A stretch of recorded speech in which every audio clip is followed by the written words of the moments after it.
Assalamualaikum warahmatullahi wabarakatuh. Apa kabar? Kembali berjumpa dengan saya, Herzbun Arif dari Forum News Network.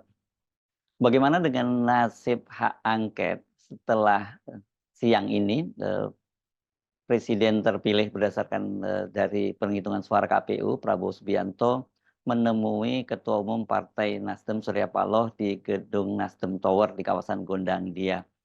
Ini saya kira yang kemudian jadi banyak sekali pertanyaan publik. Apakah kemudian Nasdem itu sudah masuk angin dan kemudian ditawari masuk kabinet.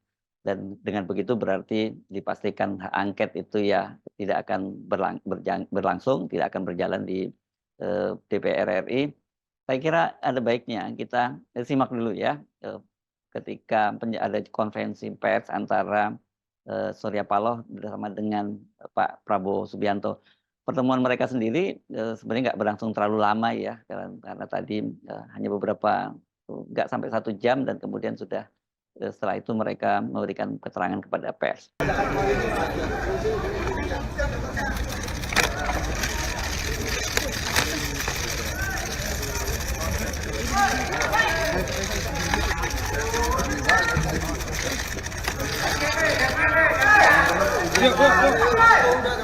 Boleh dibuka.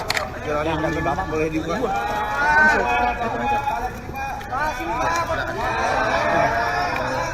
Boleh dibuka jalannya, boleh dibuka jalan.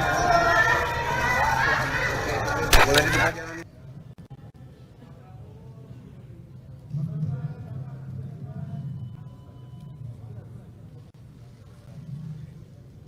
Assalamualaikum warahmatullahi wabarakatuh. Selamat siang dan salam sejahtera bagi kita semuanya. Saudara rekan-rekan pers yang saya hormati. Sana cuy, audionya cuy. Pada siang hari ini, Audionya di situ. Situ. saya dan seluruh fungsionaris DPP Partai Nasdem mendapatkan kunjungan Presiden terpilih.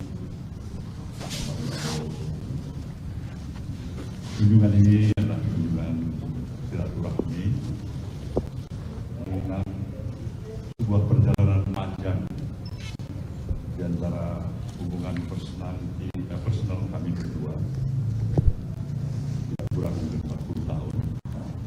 Jadi hal yang amat sangat wajar ketika bagi saya pribadi dan tentunya juga Pak Prabowo tetap menginginkan semangat persahabatan yang sudah dibina selama 40 tahun ini bisa terjaga baik untuk bersama-sama menginginkan kehadiran kami berdua dan beserta dengan para tokoh nasional lainnya di negeri ini bisa memberikan suatu penekanan yang berarti bagi progres pembangunan negara kehidupan kebangsaan. Dan tentu kami mengucapkan sekali lagi selamat kepada Pak Prabowo tentu bersama Mas Gibran yang sudah ditetapkan sebagai presiden dan wakil presiden terpilih untuk hasil pemilu 2024 ini. Satu dan lain hal, kesempatan yang baik ini kesempatan baik juga bagi rekan pers untuk bisa menanyakan apa saja kepada presiden terpilih kita. Terima kasih. Wabillahi taufiq wal hidayah. Wassalamualaikum warahmatullahi wabarakatuh. Terima kasih Pak Surya. Bismillahirrahmanirrahim. Assalamualaikum warahmatullahi wabarakatuh. Salam sejahtera untuk sekalian. Shalom, Om Swastiastu, Namo Buddhaya. Salam kebajikan. Saudara-saudara sekalian dari media dan saudara-saudara yang sedang menonton dari jauh. Hari ini saya datang ke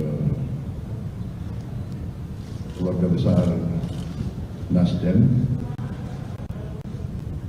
untuk menyampaikan penghargaan dan terima kasih atas ucapan selamat yang disampaikan oleh Ketua Umum Partai Nasdem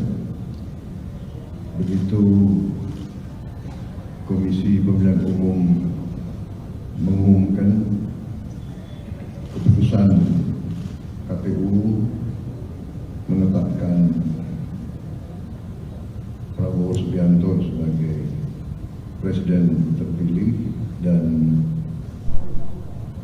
Saudara Gibran Rakabuming Raka sebagai Wakil Presiden terpilih hasil pemilihan Presiden 2024.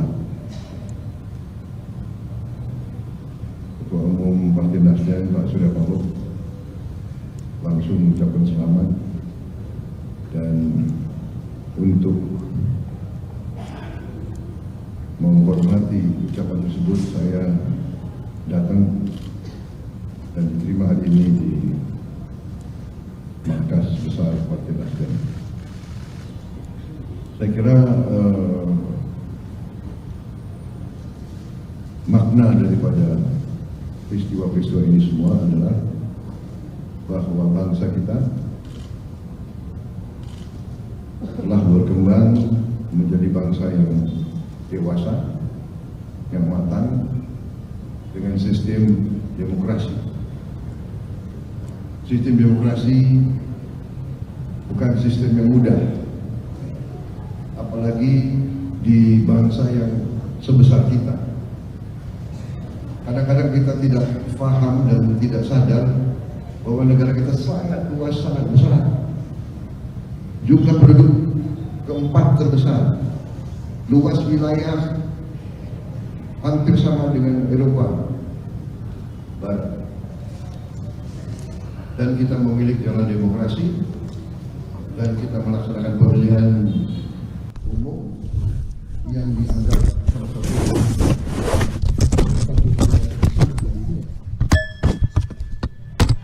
kita tentunya masih banyak kekurangan. Kita paham bahwa masih harus kita perbaiki sistem kita, tapi inilah proses pembangunan bangsa. Jadi saya sudah berkali-kali saya katakan, setelah saya pelajari beberapa kondisi geopolitik dunia, kondisi perkembangan geoekonomi dunia,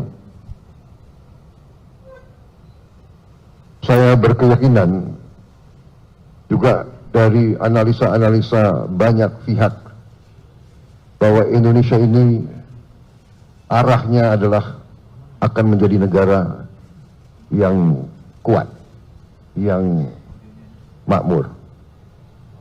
Tetapi ada syaratnya. Syaratnya adalah elit kita. Ya, elit berarti unsur-unsur pimpinan. Bisa tidak elit kita bekerja sama. Dengan demikian saya berkeyakinan bahwa faktor kerjasama di antara pimpinan itu adalah sangat penting, dan ini yang dituntut oleh rakyat kita.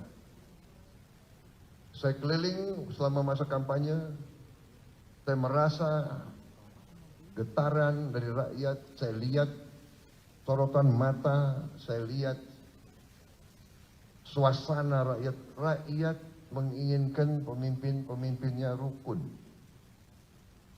Karena itu saya kira kita harus berpandangan bahwa pertandingan itu baik, persaingan itu bagus, kompetisi itu kita butuhkan. Rakyat perlu pilihan. Kompetisi, persaingan, pertandingan. Tetapi sesudah pertandingan, sesudah persaingan, saatnya kita kerjasama. Saatnya kita bahu-membahu untuk bangun bangsa kita. Itu saya kira yang paling penting, ya. Demokrasi kita jaga, Bhinneka Tunggal Ika adalah suatu realita, harus kita bela, harus kita pertahankan, dan kita menatap ke depan dengan optimis. Kita akan cari putra-putri terbaik dari semua kalangan. Intinya adalah Saya sangat berterima kasih, saya sangat menghargai sikap Nasdem setelah pertandingan kita bersaing, ya kan?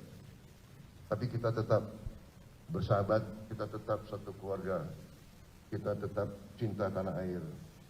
Dan sesudah persaingan, sesudah pertandingan, kita bersatu untuk membangun bangsa Indonesia. Saya kira itu yang saya ingin garis bawahi, ya. Makna daripada ini, ya, saya kenal beliau, sahabat lama, gitu. Dulu biasa sebagai anak muda, ya kan, punya sikap-sikap yang keras. Beliau juga keras sikapnya, saya juga suka. Tapi dengan tambah usia kita seharusnya tambah arif, semakin arif Pak Yusril. Ya, jadi itu maknanya. Kita boleh bangga demokrasi kita berjalan, masih belum 100% sempurna, kita akui, ya kan? Tapi itulah tugas kita. Mari kita bangun ke depan yang baik, yang lebih baik lagi. Demikian dari saya. Sekali lagi, Pak Surya.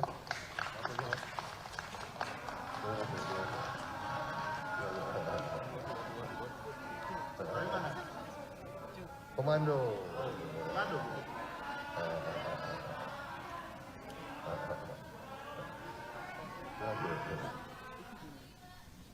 Baik, terima kasih.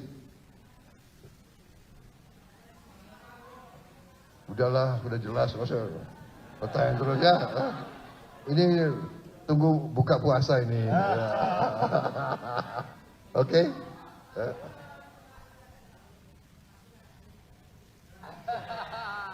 Saya selalu menawari, saya selalu mengajak, benar kan? Ya, iya, ya, oke ya. Baik. Baik.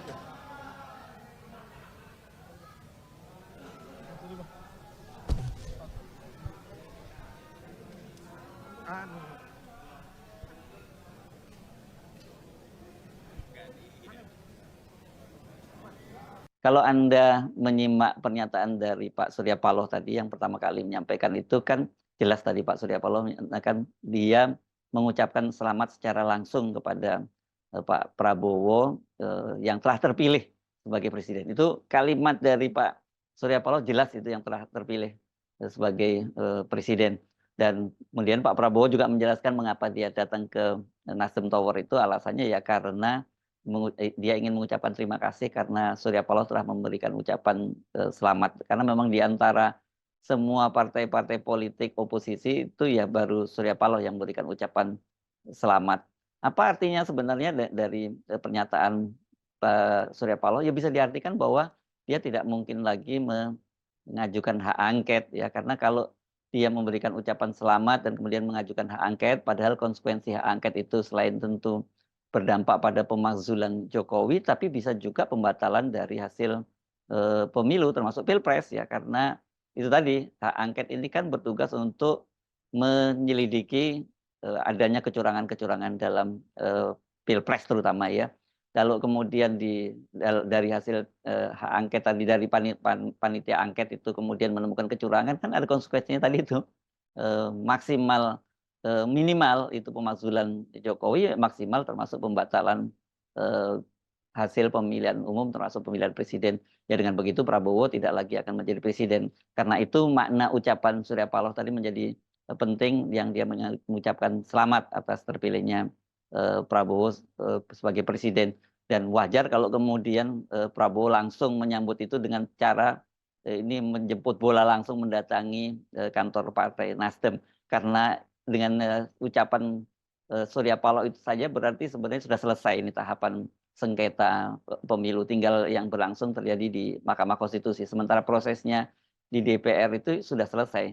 Kenapa? Karena dengan Surya Paloh menyatakan semacam itu, praktis dari koalisi perubahan itu yang akan mengajukan hak angket, kalau itu pun akan dilakukan, itu hanya PKS dan PKB. Yang paling jelas PKB. Sementara kalau kita lihat, ini kita masih menggunakan kalau hak angket itu komposisi DPR, kursi di DPR berdasarkan pemilu 2019 ya. itu PKS hanya mendapatkan 50 kursi dan PKB itu 59 kursi. Jadi total hanya 109 kursi. Nggak cukup kalau toh mereka bisa mengajukan hak angket karena syaratnya itu 25 anggota DPR dari 2 fraksi cukup kalau PKS dan PKB yang mengajukan. Tetapi ketika di sidang paripurna berlangsung voting, ini mereka masih butuh tambahan lagi. Dan yang misalnya katakanlah PDIP itu bergabung dengan mereka. PDIP sekarang punya 128 kursi. Jumlahnya jadi total ya hanya 237 kursi. Ini nggak sampai 50% plus 1 karena jumlah kursi di parlemen sekarang ini kan 575. Jadi praktis dengan membelotnya Nasdem ke kubu Prabowo gitu, kita sebutnya seperti itu, ya hak angket itu bubar jalan. Kenapa? Ya kalau katakanlah misalnya tadi Nasdem PDIP tetap bergabung nggak cukup. Sementara PDIP sendiri juga kita lihat kan sampai sekarang masih kelihatan ragu-ragu, masih belum ada jelas sampai sekarang itu sikap Mega seperti apa.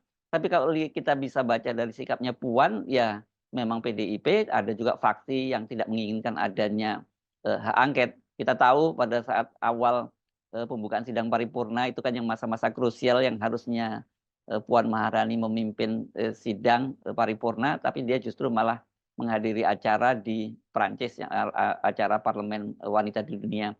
Ya kalau dibandingkan dengan hak angket, saya kira acara seremonial parlemen di dunia itu nggak penting-penting amat. Tetapi Puan itu memilih hadir di Prancis, ya berarti ini adalah isyarat bahwa sebenarnya Puan juga menghindari adanya hak angket itu. Jadi apa yang bisa kita simpulkan? Satu, hak angket bubar jalan. Yang kedua ya kita tinggal menunggu bagaimana sengketa di Mahkamah Konstitusi. Tapi sebenarnya peluang untuk menangkan gugatan di Mahkamah Konstitusi seperti kita ketahui juga cukup berat. Cuman pertanyaan berikutnya, bagaimana apa kompensasinya kepada Nasdem dengan dia memberikan ucapan selamat yang pertama kali terhadap Prabowo. Tentu kalau kemudian dia bergabung ke dalam kabinet dari Prabowo Gibran, ya ini ada harganya tersendiri karena ini menjadikan bagaimanapun juga Nasdem menjadi game changer ya dalam soal pengakuan atas kemenangan Prabowo Gibran itu. Persoalannya berikutnya adalah bagaimana dengan partai-partai koalisi yang lebih dulu berada di 02. Apakah mereka juga bisa menerima keberadaan Nasdem? Saya kira ini soalnya bukan soal mau menerima atau tidak menerima, tapi soal bagi-bagi kursinya gitu ya. Begitulah politik di Indonesia. Saya kira jangan terlalu baper kalau kemudian Anda menghadapi situasi itu, jangan kemudian patah hati.